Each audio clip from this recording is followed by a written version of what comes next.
Assalamualaikum warahmatullahi wabarakatuh. Selamat pagi pemirsa yang ada di Bangka Belitung dan sekitarnya. Bagaimana kabar Anda? Pagi ini kami akan menyajikan topik-topik penting dan menarik yang akan mengawali aktivitas Anda pagi ini, Rabu 25 Juni 2014.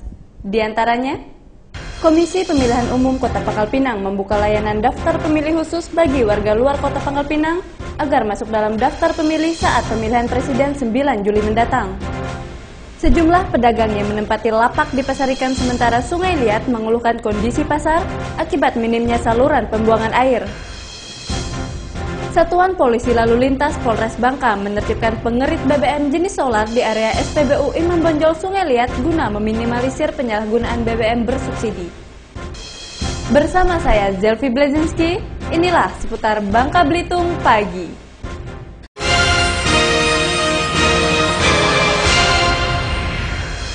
Komisi Pemilihan Umum Kota Pangkal Pinang membuka layanan daftar pemilih khusus bagi warga luar daerah agar masuk dalam daftar pemilih khusus Kota Pangkal Pinang, sehingga warga luar daerah tak perlu harus repot pulang ke daerah asalnya dan dapat memilih di TPS Kota Pangkal Pinang saat pemilihan Presiden 9 Juli mendatang.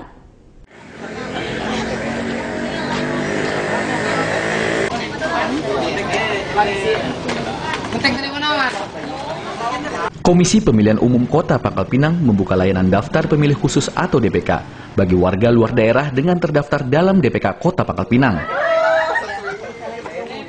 Warga luar daerah tak perlu harus repot pulang ke daerah asalnya karena dapat mencoblos di Kota Pangkal Pinang pada Pilpres 9 Juli mendatang. Daftar pemilih khusus tersebut diatur dalam peraturan KPU untuk memberikan kemudahan bagi warga perantau dalam menggunakan hak suaranya di luar daerah asalnya.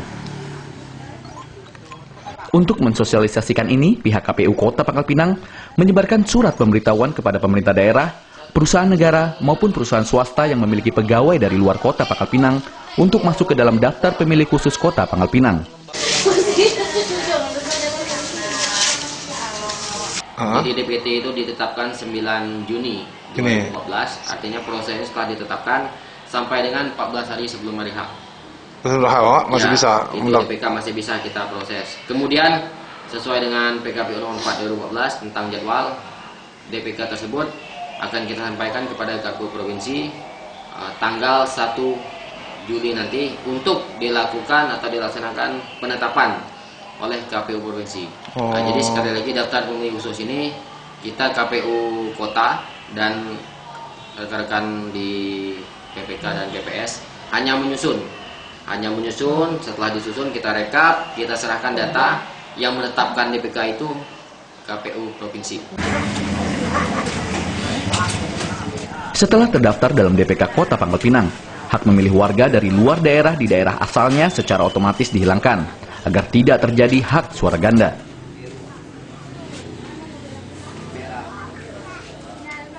Bagi warga luar daerah yang belum terdaftar dalam DPK Kota Pangkal Pinang, pendaftaran dilakukan di kantor KPU Kota Pangkal Pinang dengan membawa fotokopi kartu tanda penduduk.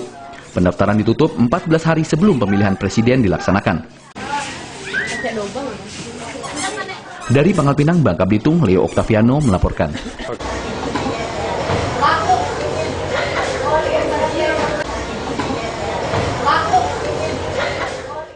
Sejumlah pedagang yang menempati lapak di pasar ikan sementara Sungai Liat, Kabupaten Bangka mengeluhkan kondisi pasar yang dipenuhi genangan air akibat minimnya saluran pembuangan air yang membuat para pembeli kesulitan masuk ke area pasar, sehingga kondisi pasar seperti ini berdampak terhadap hasil penjualan para pedagang.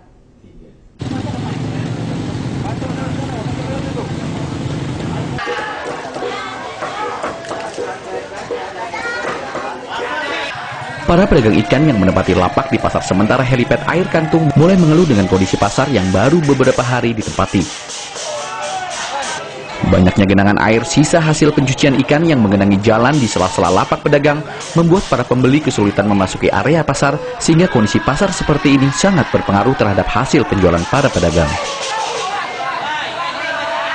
Mengatasi hal ini, para pedagang terpaksa harus membuat saluran pembuangan air sementara untuk mempermudah para pembeli berjalan di dalam pasar. Para pedagang meletakkan beberapa bilah papan tempat berpijak untuk menghindari becek. Selain itu, kondisi pasar ini pun kerap mengganggu arus lalu lintas yang mengakibatkan kemacetan, terutama di pagi hari karena bertepatan dengan jam masuk kerja karyawan PT Timah Air Kantung. Hal ini disebabkan karena kendaraan para pembeli yang diparkir di bibir jalan. Salah jalannya lo dipasang bandar lagi ya, segar macam ini. Ini becek ya bang ya? Becek ada bagi, baru 2 hari ini. Baru 2 hari? Baru 2 hari. Ini macam ini, kemenujan ada bagi, sepi. Jadi apa? Ini becek ini berpengaruh ya? Berpengaruh lah, orang ada pajak lewat. Pembeli ada pajak lewat. Sudah ada lapor bang ke Pemda? Belum, lagi. Baru lah sekarang ada. Harusnya diapakan? Bandar, dipasang bandar nih. Jadi orang di sini bisa beli, bisa belanja di sini. Para pedagang berharap pihak pemerintah Kabupaten Bangka dapat segera mengambil tindakan dengan memperbaiki kondisi pasar yang dikeluhkan para pedagang saat ini. Dari Kabupaten Bangka, Bangka Belitung, Endang Kurniawan melaporkan.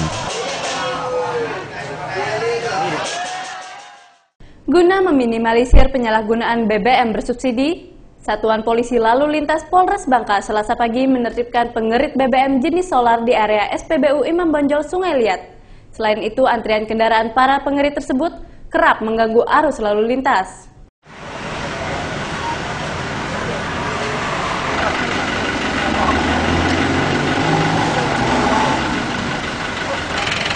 Satuan Polisi Lalu Lintas Polres Bangka Selasa pagi kembali melakukan penertiban sekaligus melakukan razia kelengkapan surat kendaraan milik para pengerit di area SPBU Jalan Imam Bonjol Sungai Liat Kabupaten Bangka. Penertiban ini dilakukan akibat antrian kendaraan milik para pengerit BBM jenis solar kerap mengganggu arus lalu lintas di ruas Jalan Jenderal Sudirman Sungai Liat Kabupaten Bangka. Dalam razia yang langsung dipimpin oleh Kasat Lantas Polres Bangka ini, satu persatu kendaraan milik para pengerit diperiksa oleh petugas Sabara Polres Bangka, mulai dari kelengkapan surat menyurat hingga kelayakan kendaraan. Dari hasil pemeriksaan petugas, 4 unit kendaraan dikenakan sanksi tilang karena tidak dapat menunjukkan kelengkapan surat kendaraan. Menurut Kasat Lantas Polres Bangka, AKBP Bahori, penertiban ini dilakukan karena antrian panjang kendaraan pengerit BBM jenis solar di area SPBU tersebut kerap mengganggu arus lalu lintas hingga menimbulkan kemacetan. Ini kita operasi rutin menegakkan hukum di bidang lalu lintas yang tidak mempunyai politik tidak hidup, ini modif kita yang dicari ini kan. Nah, jadi supaya SPBU ini tertib. Dalam penertiban ini, 2 unit mobil milik para pengerit diamankan ke Mapolres Bangka lantaran tidak memiliki kelengkapan surat dan dinilai tidak layak jalan. Guna meminimalisir penyalahgunaan BBM bersubsidi, kegiatan serupa akan terus dilakukan oleh pihak Polres Bangka di setiap SPBU yang ada di Kabupaten Bangka. Dari Kabupaten Bangka, Bangka Belitung, Endang Kurniawan melaporkan. Gubernur Provinsi Kepulauan Bangka Belitung Rustam Effendi Selasa pagi melakukan peletakan batu pertama proyek pembangunan pasar modern Sungai Liat. Dalam pelaksanaan kegiatan tersebut, Gubernur didampingi oleh Bupati dan Ketua DPRD Kabupaten Bangka. Dan juga saya mengucapkan kepada tokoh agama, tokoh masyarakat, Bapak Ibu hadirin dalam acara Gubernur Kepulauan Bangka Belitung Rustam Effendi Selasa pagi melakukan peletakan batu pertama pembangunan pasar modern Sungai Liat. Iya. Mudah-mudahan nanti Peletakan batu pertama oleh orang nomor 1 di Provinsi Bangka Belitung ini didampingi oleh Bupati Kabupaten Bangka Tarmizi Saat dan Ketua DPRD Kabupaten Bangka Parulian. Dengan dibangunnya pasar yang baru ini, Rustam Effendi berharap dapat memberikan manfaat lebih bagi masyarakat serta memberikan pemasukan lebih bagi daerah. Dalam pidatonya, Rustam Effendi mengatakan pihaknya telah melakukan pertemuan guna membahas pembangunan pasar Sungai Liat. Selanjutnya, pihak Provinsi Kepulauan Bangka Belitung akan melakukan pembangunan terhadap pasar di Tobuali agar dapat lebih meningkatkan kemajuan bagi daerah tersebut. Pasar ini adalah merupakan satu tempat pertemuan antara pembeli dan penjual untuk melakukan sebuah transaksi. Artinya, ketika terjadinya pertemuan penjual dan pembeli untuk melakukan sebuah transaksi, agar para pembeli mempunyai nyaman dan nikmat dalam melakukan proses ini, maka pasar pun harus baik, harus bagus, harus rapi dan harus nyaman dirasakan oleh semua pihak. Atas dasar itulah kami dari pemerintah Provinsi Kepulauan Belitung setelah berkoordinasi dengan Bupati Bangka, kami melihat sudah sepantasnya untuk pasar ini karena sudah berusia 40 tahun untuk direvitalisasi. Usai kegiatan peletakan batu pertama, Gubernur Bangka Belitung yang didampingi Bupati Bangka beserta pejabat lainnya langsung melakukan peninjauan terhadap pasar yang akan dibangun. Dari Kabupaten Bangka, Bangka Belitung, Endang Kurniawan melaporkan.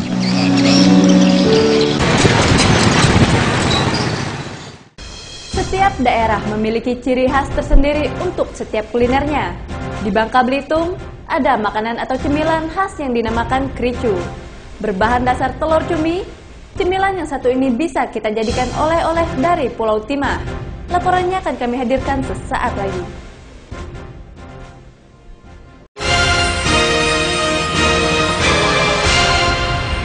Hidup menjadi lebih bernilai saat kita bisa berbagi, bantu dan kirimkan donasi Anda. Saatnya berbagi dengan sesama. Hidup menjadi lebih bernilai saat kita bisa berbagi, bantu dan kirimkan donasi Anda. Saatnya berbagi dengan sesama. Hidup menjadi lebih bernilai saat kita bisa berbagi, bantu dan kirimkan donasi Anda. Saatnya berbagi dengan sesama. Rujukan kabar terkini menghadirkan momen spesial para selebriti secara intens. Intens, Senin sampai Jumat, jam 10:30 siang. Sabtu dan Minggu, jam 11 siang.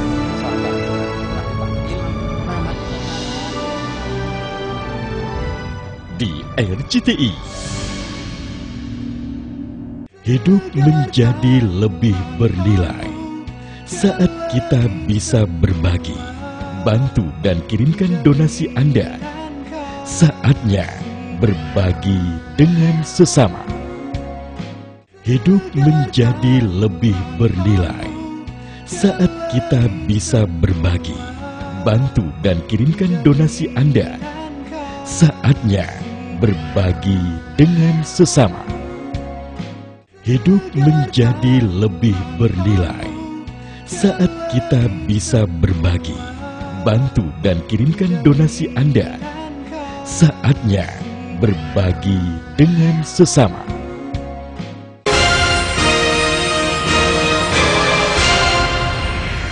Selain keindahan pantainya yang dijadikan objek wisata, Pulau Belitung juga memiliki tempat wisata yang berada di kawasan hutan lindung, di mana hutannya masih terlihat alami, yakni objek wisata Batu Mentas. Tidak semua objek wisata di Kepulauan Belitung adalah pantai, dikarenakan Belitung merupakan kota yang berada di kepulauan. Jadi, hampir semua tujuan tempat wisatanya yang diutamakan adalah pantai. Banyak yang belum mengetahui Pulau Belitung masih memiliki keindahan alam lainnya selain pantai, yaitu kawasan hutan lindung yang patut dijadikan tujuan wisata di Kepulauan Belitung yang kesemua hutannya masih terlihat alami. Kawasan hutan lindung ini dikenal dengan sebutan Batu Mentas, yang diartikan menjadi batu melintas karena ada 2 buah batu besar sebelum melintasi kawasan hutan lindung ini. Untuk memasuki kawasan ekosistem ini, Anda harus berjalan kaki sekitar 30 menit. Dan untuk melihat bebatuan yang dilintasi air sungai yang bersumber dari mata air yang berada di atas Bukit Sajam. Pemandangan alam yang masih asri, udara yang sejuk, keteduhan pepohonan, serta kicauan burung-burung penghuni hutan membuat suasana serasa menjadi satu dengan alam. Yang ku alami malam tiba, ku ingin terlelap, ku bawa semua. Sebagian wilayah hutan lindung telah menjadi wisata outbound yang dikelola oleh lembaga swadaya masyarakat pecinta lingkungan yang bernama Kelompok Peduli Lingkungan Belitung atau KPLB.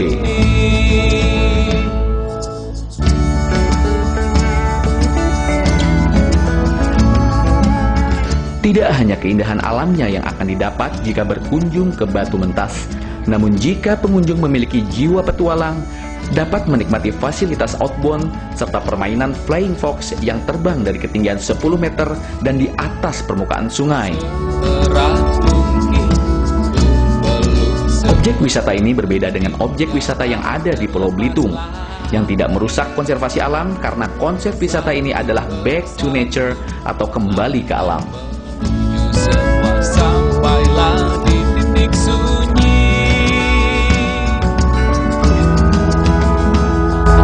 Tempat itu nama tempat diambil dari ada sebuah batu di atas sana. Orang lintas. Di sini sebenarnya baris kita untuk Tarsius, Vulcanus Salvator nama ininya. Terus yang kedua juga sebenarnya kita coba ciptakan sebuah destinasi wisata yang berbeda, gitu ya. Artinya pertama, Belitung itu bukan hanya pantai. Belitung itu juga punya hutan, punya sungai, dan punya beberapa keunikan flora dan fauna. Dan saya pikir dengan lokasi Belitung yang strategis, dekat sama Jakarta nya 45 menit, bisa. Pemandangan deretan batu granit raksasa di sekitar aliran sungai seakan menghipnotis pandangan mata untuk menceburkan diri ke dalamnya. Kejernihan air serta tenangnya aliran sungai dapat dijadikan alat untuk relaksasi di tengah-tengah rutinitas sehari-hari.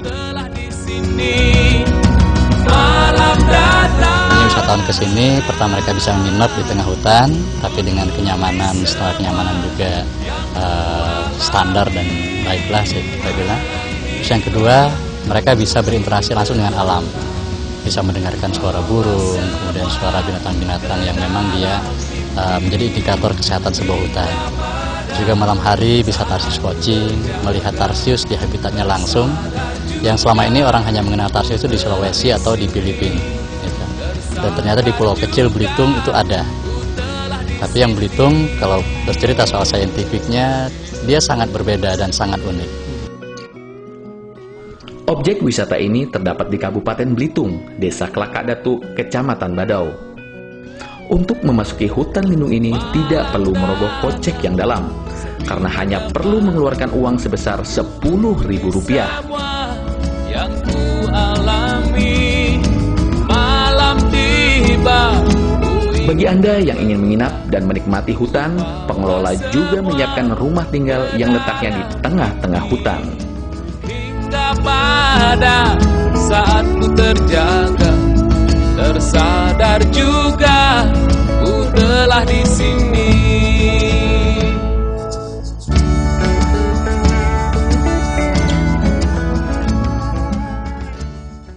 Selain memiliki eksotisme pantainya yang masih alami dan masih terjaga, ternyata Pulau Belitung menyimpan benda-benda bersejarah yang ditemukan di bawah laut, serta berbagai macam koleksi senjata pada zaman penjajahan.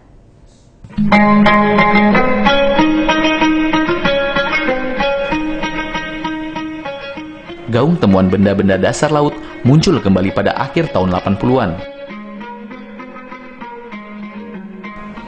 Ketika seorang warga negara asing bernama Michael menemukan dan mengangkat sejumlah benda yang diperkirakan sisa-sisa kapal karam VOC Galdern Malsen di perairan Riau.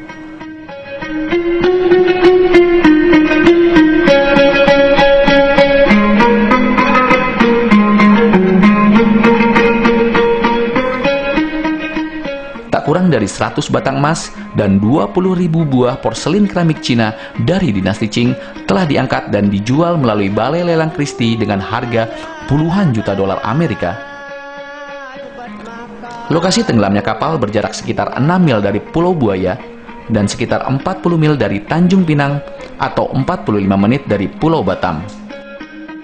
Keramik menjadi primadona dan alat tukar yang sah di masa dinasti Qing.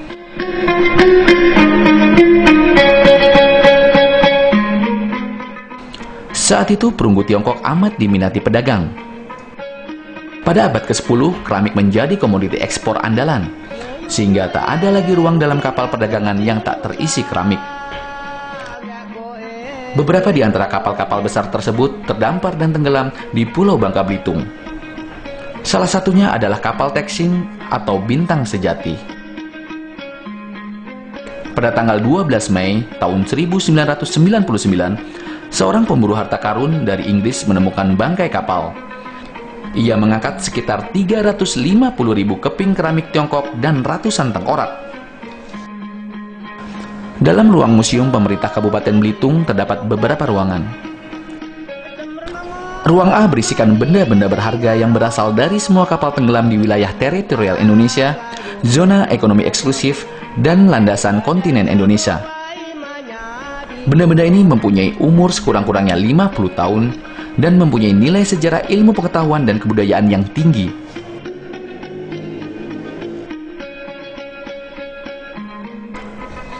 Di dalam ruang B terdapat peninggalan zaman Belanda. Tak hanya keramik, tetapi ada juga komoditi Nusantara, seperti rempah-rempah dan barang-barang hibah yang diberikan keluarga tokoh dan pahlawan Belitung.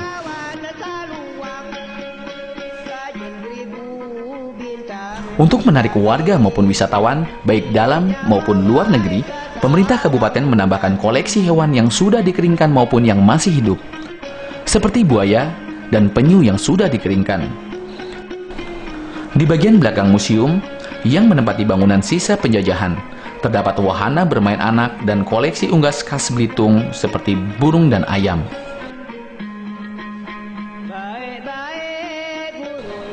Museum ini buka setiap hari dari jam 8 hingga pukul 4 sore. Dengan harga tiket masuk yang cukup terjangkau hanya Rp2.000 untuk sekali masuk. Tanggal 2 Maret tahun 1962 oleh Master Oberhard. Beliau adalah seorang kepala maskapai yang warga negara Austria yang bekerja di perusahaan timah. Nah, koleksi pertama beliau waktu itu berupa miniatur kapal kru, jenis-jenis batuan. Kemudian sejalan dengan beriringnya waktu, museum kita bertambah dengan adanya titipan barang-barang budaya, ya sifatnya apa namanya, hibah dari masyarakat.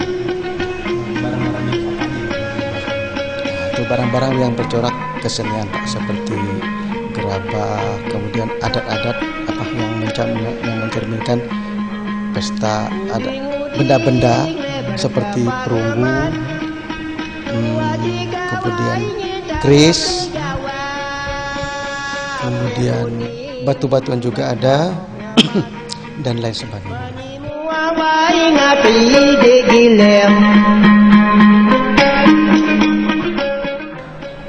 Mulailah dari sekarang untuk menghargai dan mengenal sejarah, karena bangsa yang besar adalah bangsa yang menghargai sejarahnya.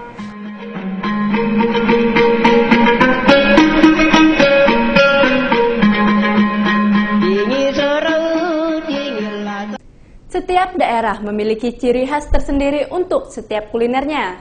Di Bangka Belitung, ada makanan atau cemilan khas yang dinamakan kricu. Berbahan dasar telur cumi, cemilan yang satu ini bisa kita jadikan oleh-oleh khas dari pulau penghasil timah.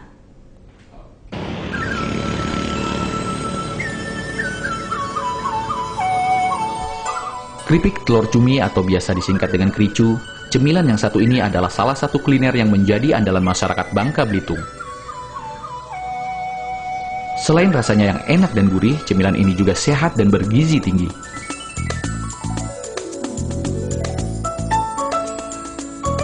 Produk industri rumahan ini salah satunya. Beralamat di Jalan Kacang Pedang, Kota Pangkal Pinang, Bangka Belitung, tepatnya di rumah milik Ibu Ica. Di tempat inilah awal pertama kali kricu dibuat.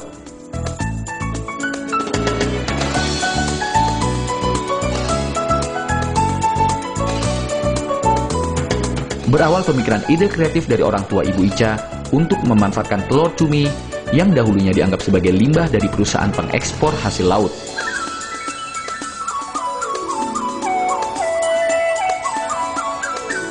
Orang tua Ibu Ica melakukan eksperimen dan berhasil menjadikan limbah telur cumi tersebut menjadi makanan cemilan yang dinamakan kricu atau keripik telur cumi.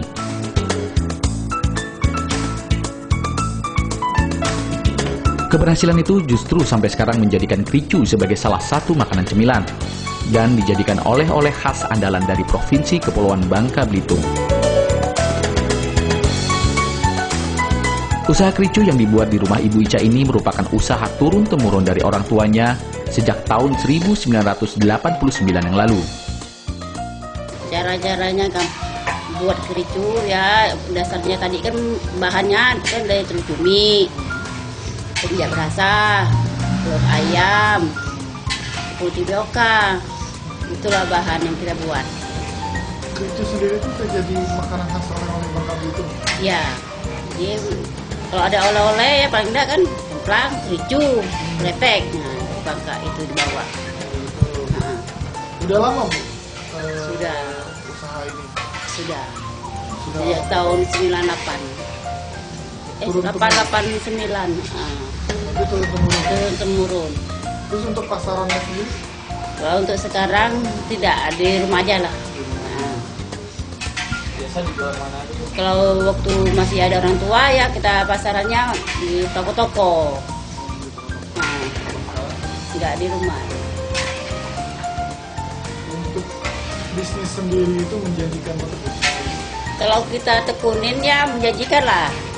Tapi karena kita jadi buat ini untuk keluarga, kan dari temurun-temurun untuk keluarga. Jadi ibarat untuk nambah buku dapur, bantu suami gitu. Nah, jadi untuk perkenalkan untuk usaha untuk besar-besar tidak. Proses pembuatan kricu ini pun tak begitu sulit. Hanya dengan berbahan dasar telur cumi yang dicampur dengan telur ayam, tepung tapioka, dan bumbu dapur lainnya hingga menjadi adonan, lalu dicetak, dilinting dengan tangan untuk membentuk kricu, baru kemudian digoreng.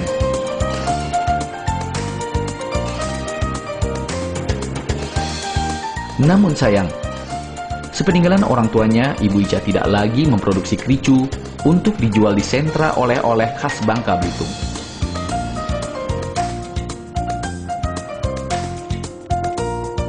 Dirinya kini hanya memproduksi keripik telur cumi jika ada yang memesan saja, dan hanya menjual produk kricunya di toko miliknya sendiri yang berada di kediamannya. Demikian seluruh sajian seputar Bangka Belitung pagi ini. Terima kasih atas perhatian Anda. Sesaat lagi kita akan bergabung dengan Seputar Indonesia Pagi RCTI Jakarta. Saya undur diri dan wassalamualaikum warahmatullahi wabarakatuh.